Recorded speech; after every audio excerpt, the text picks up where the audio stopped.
क्या हो अगर मैं कहूँ कि एक अच्छा कर्मचारी बनना, हर दिन ईमानदारी से काम पर जाना और बस चुपचाप अपनी सैलरी बचाना, ये सब असल में जीवन भर गरीब बने रहने का सबसे पक्का और तेज रास्ता है। सुनने में थोड़ा अजीब लगता है ना। बिल्कुल। मतलब अजीब और शायद एकदम गलत भी लग रहा होगा, क्योंकि हमें तो यही सिखाया गया है। लेकिन जब हम डैन लॉक की किताब एफ.यू. मनी के इस सारांश की गहराई में जाते हैं ना, तो ये कड़वा सच एकदम शीशे की तरह साफ हो जाता है। सही कहा। तो चलिए इसे थोड़ा विस्तार से समझते हैं। आज की इस गहन चर्चा का मकसद सिर्फ आपको पैसे कमाने के 2-4 शॉर्टकट बताना नहीं है। हम उस पूरे मनोवैज्ञानिक और व्यावहारिक रोड मैप का क्या कहते हैं उसे चीर हरण करने वाले हैं, जो किसी भी इंसान को मिडिल क्लास संघर्ष के उस थका देने वाले रूटीन से निकालकर पूरी तरह से वित्तीय स्वतंत्रता तक ले जाता है। बिल्कुल। और ये चर्चा इसलिए भी इतनी जरूरी है क्योंकि ज्यादातर लोग यही मानते हैं कि पैसे का मतलब सिर्फ बैंक में एक बहुत बड़ा बैलेंस होना। राइट। हाँ। हम इस पूरी जानकारी को ना बहुत ही बारीक टुकड़ों में बांटेंगे। मतलब शुरुआत हम माइंडसेट से करेंगे, यानी हमारी मानसिकता। फिर ये समझेंगे कि डिग्रियों से ज्यादा स्किल्स क्यों जरूरी हैं। उसके बाद समय की असली कीमत, और अंत में एक ऐसा सॉलिड एक्शन प्लान जो वास्तव में काम करता है। बिल्कुल। हम हर एक कॉन्सेप्ट की गहराई में जाएंगे, क्योंकि देखिए आजादी रातों रात तो मिलती नहीं है। बिल्कुल नहीं। इसके लिए आपको हर एक तंत्र को समझना पड़ता है। तो चलिए इस चर्चा की शुरुआत बिल्कुल बुनियादी सवाल से ही करते हैं। ये सब हम कर क्यों रहे हैं? मतलब इस किताब का और इस पूरे कॉन्सेप्ट का अंतिम लक्ष्य क्या है? क्योंकि मुझे तो हमेशा से ये लगता था कि ज्यादा पैसे का मतलब है एक बड़ा घर, कुछ बहुत ही लग्जरी गाड़ियां और छुट्टियां मनाना। हाँ, और यही तो सबसे बड़ा भ्रम है। मतलब पैसे का अंतिम लक्ष्य लग्जरी या आराम बिल्कुल नहीं है। अच्छा, पैसे का अंतिम लक्ष्य आज़ादी, निर्णय लेने की आज़ादी, और एफ.यू. मनी का जो कॉन्सेप्ट है ना, वो इसी आज़ादी पर टिका है। ये असल में वो वित्तीय ताकत है जो आपको किसी भी गलत इंसान, किसी टॉक्सिक बॉस या किसी ऐसी नौकरी को बिना डरे ना कहने की आज़ादी देती है जो आपको अंदर ही अंदर ख़त्म कर रही हो। राइट। मतलब इसका मकसद समाज को अपनी गाड़ियां दिखाना नहीं है। बिल्कुल नहीं। इसका मकसद है रात को बिना किसी चिंता के सुकून से सोना। वाओ, मतलब ये कोई नंबर नहीं है, बल्कि ये एक तरह की मानसिक शांति है। क्योंकि अगर मैं एक आम जीवन शैली को देखूं ना, तो वो मुझे एक ईएमआई के ट्रेडमिल की तरह लगती है। बहुत ही सही उदाहरण है, ट्रेडमिल। हाँ ना। मतलब इंसान हर सुबह उठता है, पसीना बहाता है, पूरी ताकत से भागता है, लेकिन महीने के एंड में वो वहीं का वहीं खड़ा होता है। उसकी सारी की सारी सैलरी घर के बिल और वो नए फोन या गाड़ी की ईएमआई भरने में निकल जाती है। और यहाँ दिलचस्प बात यह है कि ऐसा जानबूझकर नहीं किया जाता। तो फिर कैसे? ये हमारी बचपन की प्रोग्रामिंग का नतीजा है। मतलब हमें बचपन से आज़ादी के लिए नहीं बल्कि जॉब सिक्योरिटी के लिए प्रोग्राम किया जाता है। वो ट्रेडमिल जिसका आपने अभी जिक्र किया, वो दरअसल स्केर्सिटी माइंडसेट यानी कमी की मानसिकता का सबसे सटीक उदाहरण है। तो ये जो कमी की मानसिकता है, ये असल में काम कैसे करती है? मतलब लोग सैलरी आती है उसे तुरंत खर्च क्यों कर देते हैं? क्या ये सिर्फ बुरा मत मानिएगा बेवकूफ़ी है? देखिए, बेवकूफ़ी नहीं, ये डर है। डर? हाँ, कमी की मानसिकता वाला दिमाग हमेशा डरा रहता है कि उसके पास पर्याप्त नहीं है। उसे लगता है कि पैसा एक बहुत ही सीमित संसाधन है। अच्छा। इसलिए जैसे ही पैसा हाथ में आता है ना, वो दिमाग तुरंत उस खुशी को महसूस करने के लिए उसे खर्च कर देता है। उसे लगता है कल ये पैसा रहे ना रहे, आज ही मजा ले लो। Instant gratification. बिल्कुल। और इसके ठीक विपरीत होती है प्रचुरता की मानसिकता, या जिसे हम अबंडेंस माइंडसेट कहते हैं। तो प्रचुरता की मानसिकता वाला इंसान सैलरी आने पर क्या अलग करता है? मतलब वो भी तो इंसान ही है, उसे भी तो शौक होंगे। शौक होते हैं, लेकिन वो तुरंत खर्च करने के बजाय ऐसे एसेट्स या संपत्तियां बनाने पर ध्यान लगाता है जो उसे भविष्य में लगातार इनकम देते रहें। राइट। वो इंसान इस बात को गहराई से समझता है कि पैसा सीमित नहीं है। दुनिया में अवसर हर जगह फैले हुए हैं। और एफ.यू. मनी का ये पूरा विचार दरअसल हमारे अंदर बैठे उसी कमी के डर को जड़ से उखाड़ फेंकने का काम करता है। बहुत खूब। लेकिन एक सवाल है मेरे मन में, अगर ये वित्तीय स्वतंत्रता इतनी ही शांति देने वाली और इतनी लॉजिकल चीज है, तो हर कोई इसे हासिल क्यों नहीं कर लेता? मतलब रास्ते पर चलने वाले हर इंसान के पास ये आजादी क्यों नहीं है? क्या ये सिर्फ किस्मत का खेल है? बिल्कुल नहीं। किस्मत का इससे कोई लेना देना नहीं है। हाँ। इसका जवाब हमारे बाहरी हालात में नहीं बल्कि हमारे दिमाग की उसी प्रोग्रामिंग में है जिसके बारे में हम अभी बात कर रहे थे। हाँ। बचपन से ही हमारे दिमाग में पैसे को लेकर कहीं नकारात्मक बातें डाल दी जाती हैं। अरे हाँ, जैसे कि पैसा पेड़ों पर नहीं उगता, बिल्कुल। या फिर ज्यादा पैसा इंसान को लालची बना देता है। हाँ, अमीर लोग बुरे होते हैं, वो रातों की नींद खो देते हैं, ऐसी बातें। एग्जैक्टली। अब देखिए, ये बातें सिर्फ कहावतें नहीं हैं, ये हमारे सबकॉन्शियस माइंड यानी अवचेतन मन में इतनी गहराई से बैठ जाती हैं कि हम अनजाने में ही सफलता और पैसे से दूर भागने लगते हैं। सच में? हाँ, हमारा दिमाग पैसे को एक खतरे के रूप में देखने लगता है। उसे लगता है कि अगर पैसा आ गया तो मैं बुरा इंसान बन जाऊंगा। बाप रे! अगर मैं इसे कंप्यूटर की तरह देखूं, तो ये ऐसा है जैसे हमारे अंदर पैसे से जुड़ा पुराना और एकदम करप्टेड सॉफ्टवेयर इंस्टॉल्ड है। बहुत ही बढ़िया एनालॉजी है ये। मतलब हार्डवेयर चाहे कितना भी नया हो, आप कितनी भी मेहनत कर लें, अगर अंदर का सॉफ्टवेयर ही वायरस से भरा है तो आउटपुट हमेशा गलत ही आएगा। हमें उस सॉफ्टवेयर को रीप्रोग्राम करना होगा। बिल्कुल सटीक कहा आपने। बिना अपनी प्रोग्रामिंग बदले बाहर कुछ भी नहीं बदलेगा। तो फिर सवाल ये उठता है कि इस करप्टेड सॉफ्टवेयर को बदला कैसे जाए? क्या मैं बस रोज सुबह उठकर शीशे के सामने खड़े होकर सकारात्मक बातें दोहराना शुरू कर दूं? अच्छा। मतलब क्या सिर्फ ये बोलने से कि मैं बहुत अमीर हूं, मेरे बैंक का बैलेंस बढ़ जाएगा? क्योंकि मैंने इंटरनेट पर कई जगह ऐसा ही पढ़ा है। नहीं, केवल सोचना या सकारात्मक बातें दोहराना कभी भी काफी नहीं होता। देखिए, हमारा दिमाग इतना बेवकूफ नहीं है। वो सबूत मांगता है। जब हम छोटे छोटे वित्तीय लक्ष्य तय करते हैं और उन्हें पूरा करने के लिए असल में कोई एक्शन लेते हैं, तब जाकर वो नया विश्वास हमारे अंदर मजबूत होता है। मतलब मुझे अपनी ही दिमाग को ये साबित करके दिखाना होगा कि मैं सच में बदल रही हूँ। बिल्कुल। जब आप अपनी आय का एक छोटा सा हिस्सा बचाकर उसे निवेश करते हैं, चाहे वो कितनी भी छोटी रकम क्यों ना हो, तो वो छोटा सा कदम आपके सबकॉन्शियस माइंड को एक पक्का सबूत देता है। एक सिग्नल जाता है दिमाग में। हाँ। उसे लगता है कि अरे वाह, अब हम बेहतर वित्तीय फैसले ले रहे हैं। इसके अलावा अमीर और गरीब सोच के बीच इंस्टेंट ग्रेटिफिकेशन यानी तुरंत खुशी और डिलेड ग्रेटिफिकेशन मतलब भविष्य के लिए आज के त्याग का भी बहुत बड़ा अंतर होता है। ये तो समझ आ गया, लेकिन एक सवाल और है जो बहुत से लोगों को परेशान करता है। बहुत से लोगों को लगता है कि ज्यादा पैसा चाहना ही अपने आप में एक बुराई है या लालच है। क्या सच में ऐसा है? मतलब क्या पैसे की चाहत रखना गलत है? ये एक बहुत ही बड़ा भ्रम है जिसे तोड़ना आज बहुत जरूरी है।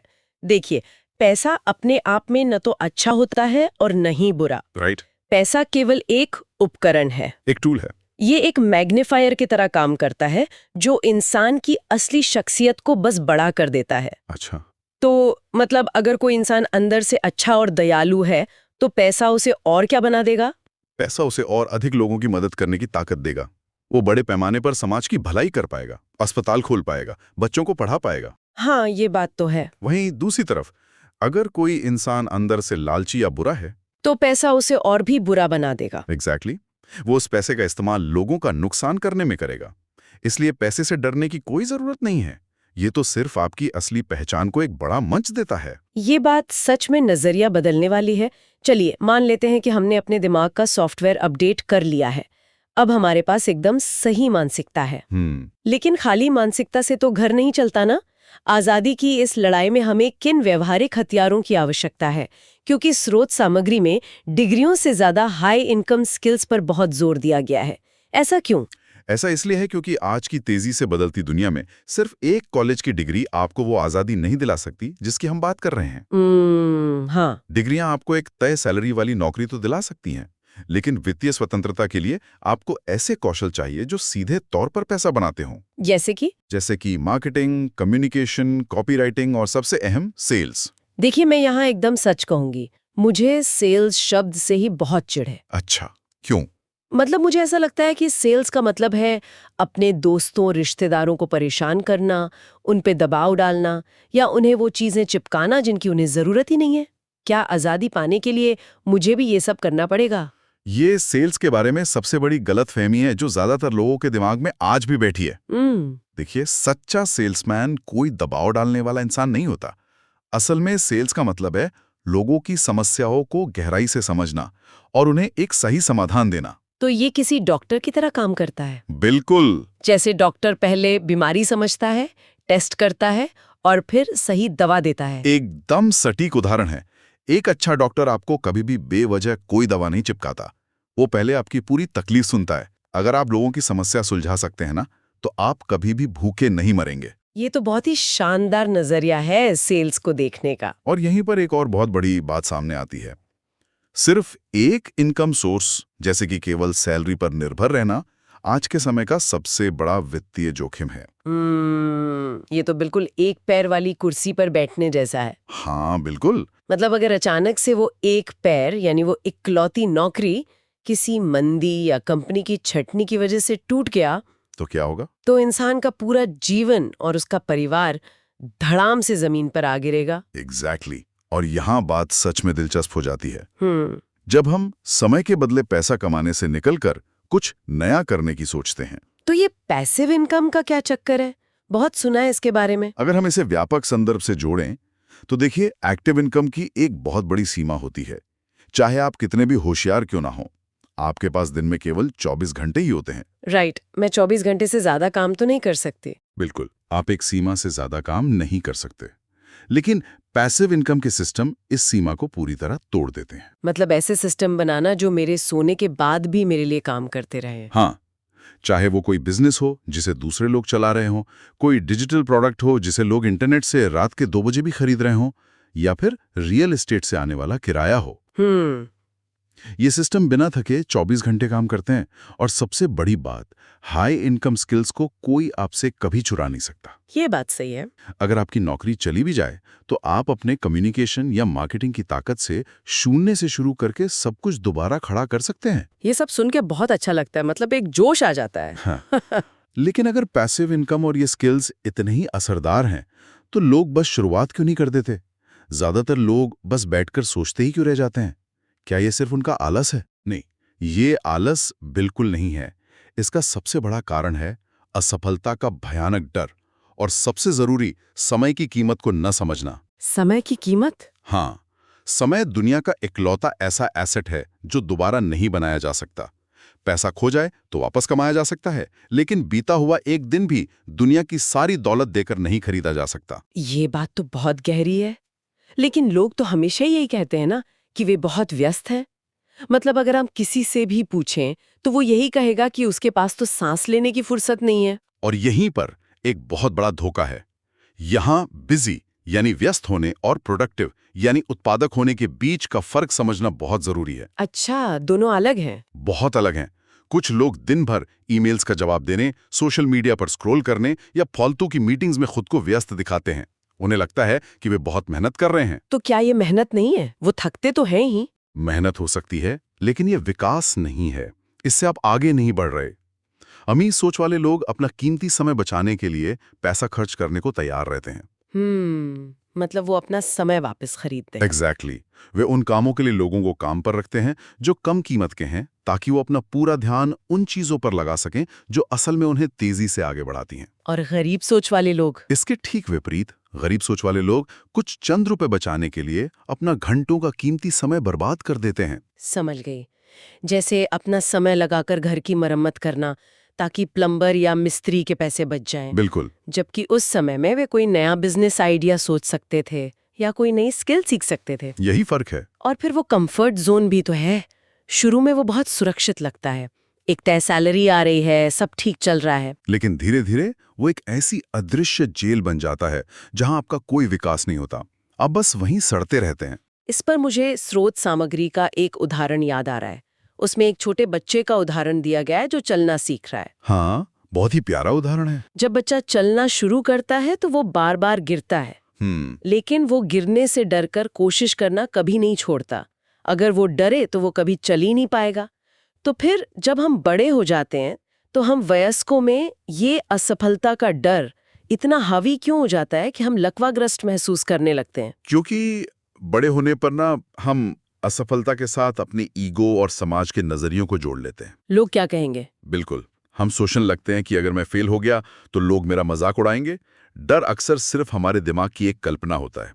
हम किसी काम को शुरू करने से पहले ही उसके फेल होने की इतनी भयानक तस्वीर बना लेते हैं कि हम पहला कदम ही नहीं उठाते। और हम हमेशा एक सही समय या परफेक्ट टाइम का इंतजार करते रहते हैं कि जब मेरे पास सारे पैसे होंगे, जब मुझे सब कुछ आता होगा, तब शुरू करूंगी। और कड़वा सच ये है कि वो परफेक्ट टाइम कभी आता ही नहीं है।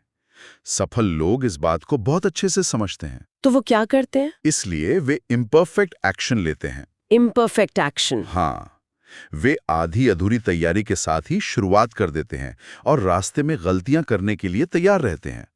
देखिए, आत्मविश्वास कभी भी सिर्फ कमरे में बैठकर प्लानिंग करने से नहीं आता। आत्मविश्वास हमेशा एक्शन लेने से ही पैदा होता है।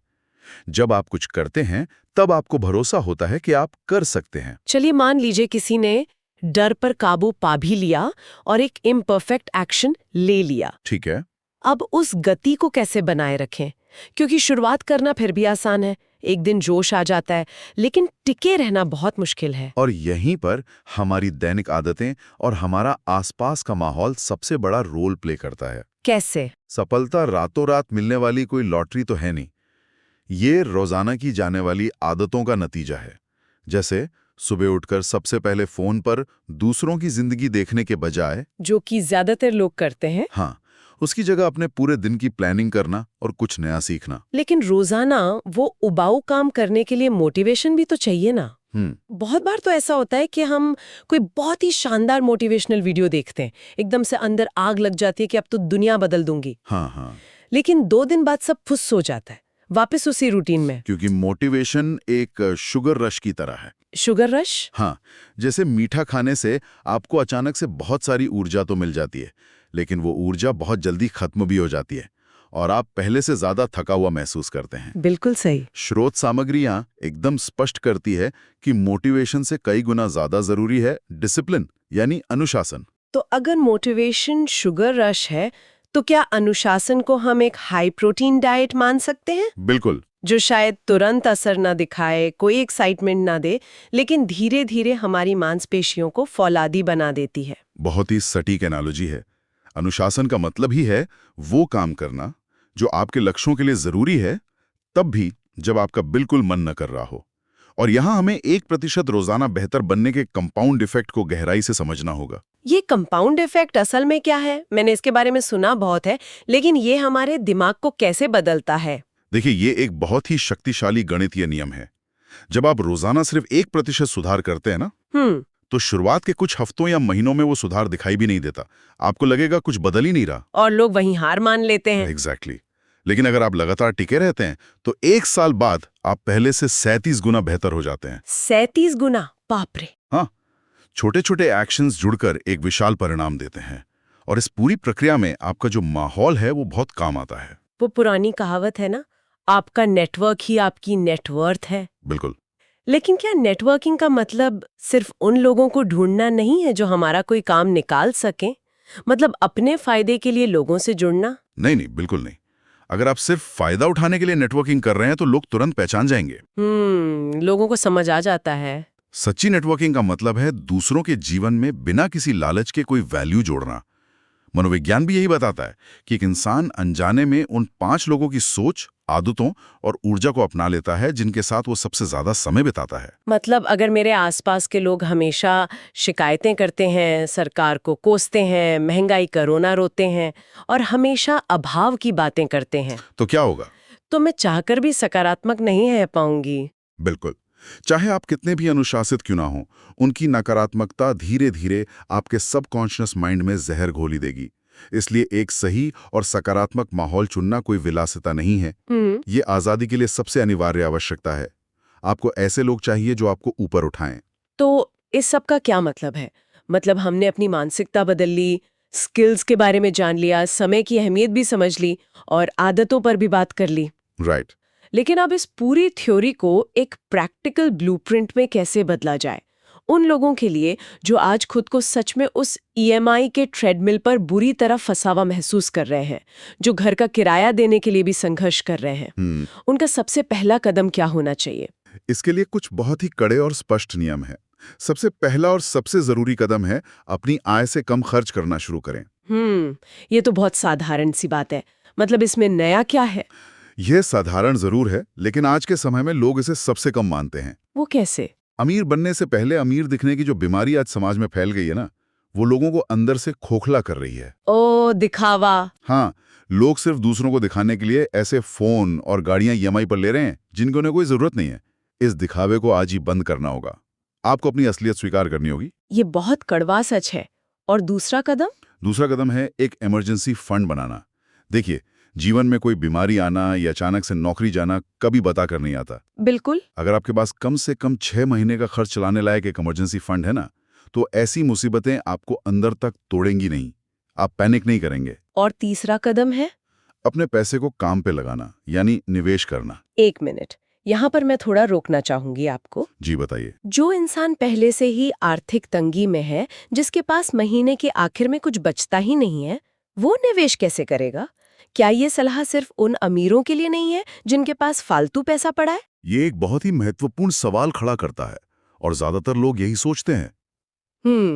लेकिन निवेश करना कोई बड़ी रकम का खेल नहीं है। ये प्रतिशत और आदत का खेल है। अगर आप 100 रुपये कमाते हैं, तो क्या आप सिर्फ 1 रुपया नहीं बचा सकते? 1 रुपया तो कोई भी बचा सकता है। एग्जैक्टली। यहां मकसद शुरुआत में बहुत सारा पैसा जोड़कर रातों रात अमीर बनना नहीं है, बल्कि उस कमी की मानसिकता वाले न्यूरल पैटर्न को तोड़ना है। अच्छा। जब आप अपनी बहुत कम कमाई में से भी निवेश करते हैं, तो आप अपने दिमाग को ये स्पष्ट संकेत देते हैं कि आप अपने हालात के गुलाम नहीं हैं, आप कंट्रोल में हैं। मतलब उस सिर्फ 1% के निवेश से मेरे दिमाग का वो पुराना करप्टेड सॉफ्टवेयर रीप्रोग्राम होना शुरू हो जाता है। एकदम सही। धीरे धीरे वो 1% बढ़कर 10% हो जाएगा। और सबसे आखिरी कदम है बहाने बनाना छोड़ना। हम हमेशा सोचते हैं कि हम जहां आज हैं वही हमारी पूरी जिंदगी की कहानी है। ये समझना बहुत जरूरी है कि वर्तमान स्थिति आपकी अंतिम मंजिल नहीं है। तो जो लोग कहते हैं कि हम तो गरीब परिवार में पैदा हुए, हमारा तो कुछ नहीं हो सकता, किस्मत ही खराब है, उनका क्या? स्रोत सामग्री इस पर एक बहुत ही कड़वा लेकिन बिल्कुल सच्चा विचार रखती है। देखिए, गरीब पैदा होना किसी के हाथ में नहीं है, वो किसी की गलती नहीं है। राइट। लेकिन उम्र भर उसी कमी की मानसिकता के साथ जीना, लगातार शिकायतें करते रहना और कुछ नया ना सीखना, ये कोई मजबूरी नहीं है। नहीं। ये एक सचेत चॉइस है। ये आपका अपना लिया हुआ फैसला है कि आप वहीं रहना चाहते हैं। बहुत ही गहरी बात है ये। अगर मैं इस पूरी लंबी और गहन चर्चा का सार निकालूं, तो बात बिल्कुल शीशे की तरह साफ हो जाती है। बिल्कुल। वित्तीय स्वतंत्रता कोई लॉटरी नहीं है जो रातों रात लग जाएगी। ये केवल बैंक में रखे रुपयों के बारे में भी नहीं है। ये पूरी यात्रा अपनी मानसिकता को उस डर और कमी से निकालकर आजादी की ओर मोड़ने के बारे में है। ये ऐसी स्किल्स सीखने के बारे में है जिससे आप किसी एक बॉस या किसी एक कंपनी के मोहताज ना रहें। ये पैसिव इनकम के वो सिस्टम बनाने का विज्ञान है जो आपके लिए तब भी काम करें जब आप सुकून से सो रहे हों। और ये समय की असली कीमत पहचानने के बारे में है। उस कंफर्ट जोन के अदृश्य पिंजरे को तोड़कर बाहर निकलने की हिम्मत के बारे में है। आज़ादी का मतलब ही यही है कि आपकी जिंदगी का स्टीयरिंग व्हील किसी और के हाथ में नहीं, बल्कि पूरी तरह से आपके अपने हाथों में हो। बिल्कुल। ये ज्ञान सिर्फ इसलिए नहीं है कि आप महंगी गाड़ियां खरीद सकें या इंस्टाग्राम पर फोटो डाल सकें। ये ज्ञान इसलिए है ताकि आपको आपके जीवन के हर छोटे बड़े निर्णय लेने की पूर्ण आजादी मिल सके। आप ये तय कर सके कि आप अपना कीमती समय कहाँ, किसके साथ और कैसे बिताना चाहते हैं। जो रोड मैप आज हमने यहाँ डिकोड किया है, वो बाहरी दुनिया को बदलने से पहले हमारे अंदर की दुनिया, हमारे विचारों और हमारे गहरे विश्वासों को बदलने का एक संपूर्ण मैनुअल है। और इस गहन चर्चा को समाप्त करने से पहले एक बहुत ही गहरे विचार पर गौर करते हैं। जी। हम अक्सर ये मान लेते हैं कि पैसा इंसान को बदल देता है, लेकिन जैसा कि हमने आज समझा, पैसा सिर्फ इंसान की असली फितरत को बड़ा करता है। बिल्कुल। अब जरा एक पल के लिए कल्पना कीजिए, अगर कल सुबह दुनिया से पैसे से जुड़ी सारी चिंताएं खत्म हो जाएं, बिल भरने का सारा तनाव और समाज का वो सारा दबाव पूरी तरह से गायब हो जाए, तो उस पूर्ण आजादी की स्थिति में एक इंसान खुद का कौन सा नया रूप खोजेगा? क्या वो वास्तव में उस इंसान से मिल पाएगा जो वो बिना किसी डर या मजबूरी के बन सकता है? इस पर जरूर विचार कीजिएगा।